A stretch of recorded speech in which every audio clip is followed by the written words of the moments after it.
Hey, how you doing? This is Stylist John with another Business After Beauty School education for the enthusiastic, ambitious student who wants to make a six-figure year income rather than a standard 20K per year. Man, I know you might be a stylist or barber and you might not have any clients.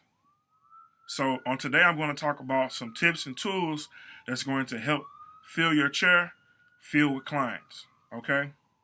So in my earlier my earlier years as a barber and a stylist, when I was going to school, um, I had to rely on clients that came from the school. And when I graduated school, I was able to allow clients that I serviced in school to follow me outside of school. How did I do that? Well, one thing that I did was I came to school from open to close. I would be in school for almost 10 hours. I would get to school early at 9, and I would leave school when it would close at 9 o'clock at night. So being determined kept my chair full, but also I had referrals in the school. I had people that referred me clients from the school. So I would talk to the receptionist. I would say, hey, can you give me the hardest clients, the clients that nobody want? Give them to me. The older women that need help walking. And because I was the only guy in a beauty school, I got a lot of the elderly clients because they really wanted a strong, nice looking guy to kind of hand them the elbow and to assist them with walking. And I gave a really good shampoo. And so that was one thing, that I was exceptionally well at outside of blow drying. Now, when I was learning to blow dry, I had to really work at my craft with blow drying and sectioning the hair off and even doing a flat iron or silk press, but I was really determined to be good. And so how I built my clientele was I focused on one thing. That one thing I focused on doing very well, even though I love to do a lot of different things. And so I would take the hardest client that nobody wanted and I would do my best job.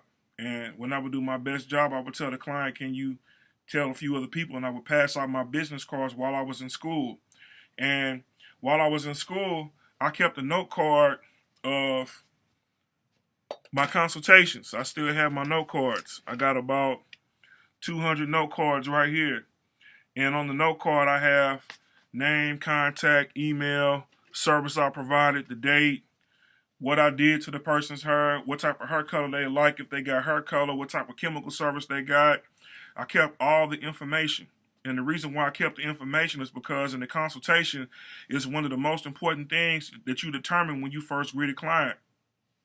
So when you're greeting a client, the first thing you want to do is introduce yourself. Hey, how you doing, sir or ma'am? My name is, and then you offer to help them with their coat or jacket. And I helped every client I had with their coat or jacket. I hung it up and took them back to the shampoo bowl area, gave them the best shampoo that I could give. If their hair needed to be dried, I put them under the dryer right away. If I was doing a wet service, I took them back to my chair and did the wet service, then placed them under the dryer. And I did every hairstyle and service to the best of my ability that I knew how. Along the way, if there was something I needed to work on, I would ask the client, hey, what do you feel I should work on? So clients love whenever you ask them tips or techniques that could better assist you as a barber or a stylist. Why? Because they want to, if they like you, they want to stick with you and they want the best quality work from you. So they're going to tell you things that are going to help construct you as a person. Now you're going to have some clients that, may say some things out of their opinion that don't construct you, but take it as a grain of salt and eat the fish and eat the fish and discard the bone. What does that mean? Take what's useful and whatever's not useful, you can't really do much with it. Leave it there. Keep on working at your craft. But the clients that really want to stick with you, they'll stick with you because they'll keep coming back to you. And that means they like you and they like your service. And so you want to find out what exactly are you doing that's allowing them or compelling them to keep on coming back to you. A lot of times you have a customer or a client that likes you as a person, and they're sticking with you and working with you because they see the direction you're going in and how you treat them. They like how you treat them. And so that's very valuable. How you treat a client is very important. You want to make sure you show love. You want to make sure you show that you appreciate them and that you're adding value to them. People love when you add value to them. So on my business cards, I have a punch card system. This actually helped me become very successful. I have a punch card system. The punch card system that I operate on has 10 services on there. And the third, the fifth, and the 10th service have free services added to them. And the reason why I added free services to it is because I want to add value to my customers. And the reason why I want to add value to them is I think back when I was a child and young man growing up, how, you know, it was challenging during certain time periods to pay for haircuts, or there was time periods where I really needed it, but I didn't have it. And so uh, one thing that I do is by me wanting to add value to my clients, I have free services that I offer. So, just a few of the free services I offer is a free clip aligning, or a free razor lining, or a free mustache and beard trim. Okay? And I have two different sets of cards. The first set of cards that I have is barber stylist cards, okay, for cutting men's hair. And the second set of cards I have is stylist cards for cutting and styling women's hair. And they have different services on each card. Now, why do I have my cards broken down like that? Well, I have my cards broken down like that because I want to talk to men in their language, and I want to talk to women in their language, okay? And I got pictures of my work on the back of the card. And the reason why I have pictures of my work on the back of the card is because when people ask questions and they want to know what can I do, I have something that shows what I can do. And I also have a website, my website information, and my style sheet booking information, so that way they can go online and book me or view any type of information on my services and policies on my website.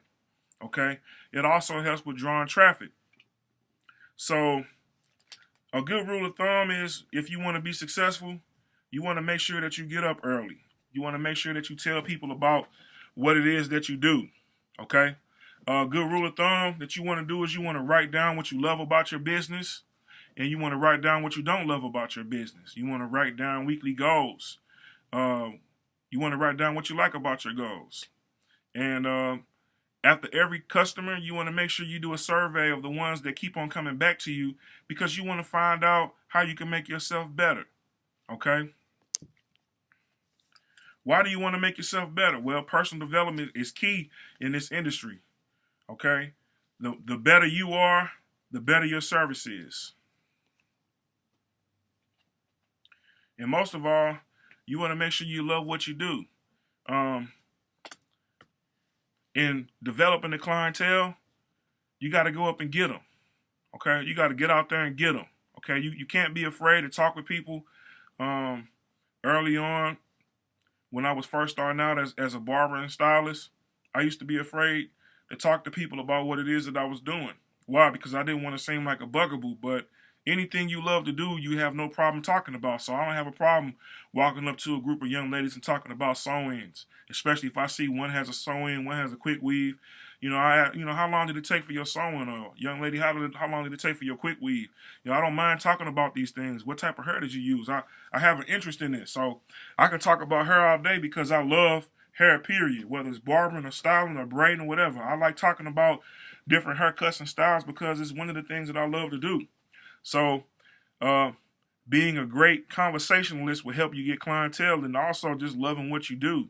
When you love what you do, you can spend all day doing it and then talking about it. So, getting dressed, getting up early, setting early appointments, going out to get your clients, having great conversations with clients about what it is that you love to do will build your clientele. And so I have a goal where I set my goal at 30 clients a day.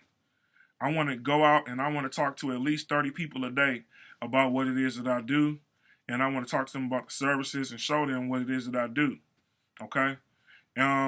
If what you does works, you want to ante it up every week. Why?